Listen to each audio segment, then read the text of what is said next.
Picture this scene. A public street, right in Chicago. A police officer is carrying out their duties, and someone from the public starts recording them. It happens all the time, right? But what this officer says next, well, it cuts right to the heart of the whole relationship between the police and the people they serve. Police business is not your concern. Wow. Think about that for a second. That one sentence makes a huge claim about who holds the power. It draws a very clear line in the sand between the government and us, the governed. And that's the big question, isn't it? Is that statement actually, constitutionally true? Is the work of a public servant who's paid with our tax dollars on a public street really none of our business? Okay, let's really dive into this. To get to the bottom of all this, we've got to go back to basics. We need to figure out where power comes from in the first place. And for that, there's a rule book, the U.S. Constitution. The Constitution's very first words are, "We the people." And that's not just some poetic intro, it's a legal statement of fact. It sets up a really clear power structure. The people are the principal. We're the ultimate source of all authority. The government, and yep, that includes the police, they're the agent. They're hired by us to act on our behalf. And check out the really careful language the Constitution uses here. It gives those core rights for oversight, like the right to assemble, to the people. That means everybody, the whole community. The word citizen is actually used for more specific, narrow legal privileges. So what this tells us is that the power to hold the government accountable isn't some special bonus feature.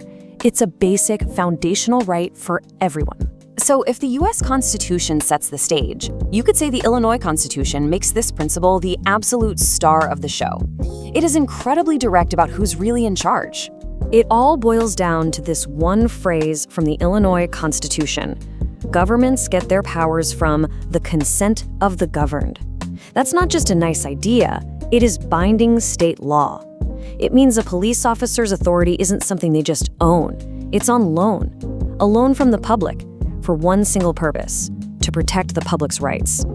And here we go again with the specific wording, because it's so important. The Illinois Bill of Rights gives the powers you need most for oversight, like assembling and being secure, directly to the people. It just reinforces this idea that the public isn't meant to be a passive audience. We're designed to be the government's watchdog. Okay, so this isn't just a bunch of high-minded philosophy. Illinois law actually gives you real, concrete, legal tools to turn this whole idea of oversight into a reality. You can think of it like an accountability chain. Step 1 is the right to document what you see, to record the police in public. Step 2, that recording can then become the reason to investigate, using the Freedom of Information Act, or FOIA, to get the official records. And step 3, those records might lead you to a public hearing, which you have the right to observe under the Open Meetings Act. See how it all connects? So let's go back to that officer on the street. When they say it's not your concern, they're doing way more than just being dismissive. They are actively trying to break the very first and maybe the most important link in this entire system of transparency that the state has put in place. They're trying to stop the record from ever being created in the first place. And this is where we get to the real tension in all of this. There's this huge gap between what the Chicago Police Department says in its official policies and what's actually happening out on the streets. 3.75. Just let that number sink in. According to the source, Chicago police are 3.75 times more likely to stop a black driver than a white driver.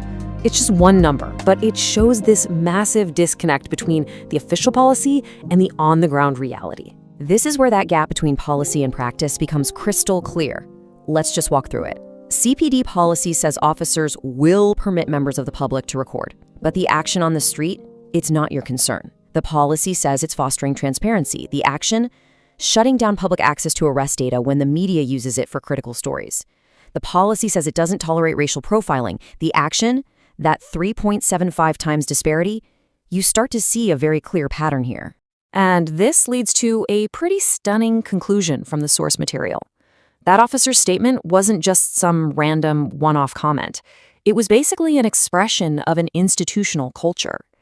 In a weird way, what he said on the street actually lines up better with the department's actions than with its own written policies. So let's bring this all home. After looking at all of this, why is police business fundamentally your business? So when you boil it all down, that phrase, "it's not your concern," is wrong on 3 huge fundamental levels. First, it completely flips the constitutional power structure upside down, putting the agent above the people. Second, it rejects the entire legal framework Illinois created for transparency. And third, it just exposes that deep cultural gap between the promises of transparency and the reality of pushing back against oversight. At the end of the day, the Illinois Constitution is built on this one simple idea. Government power comes from the consent of the governed. And that really leaves us with one last critical question to think about. What does it actually mean to give your consent if you're told you're not allowed to be concerned?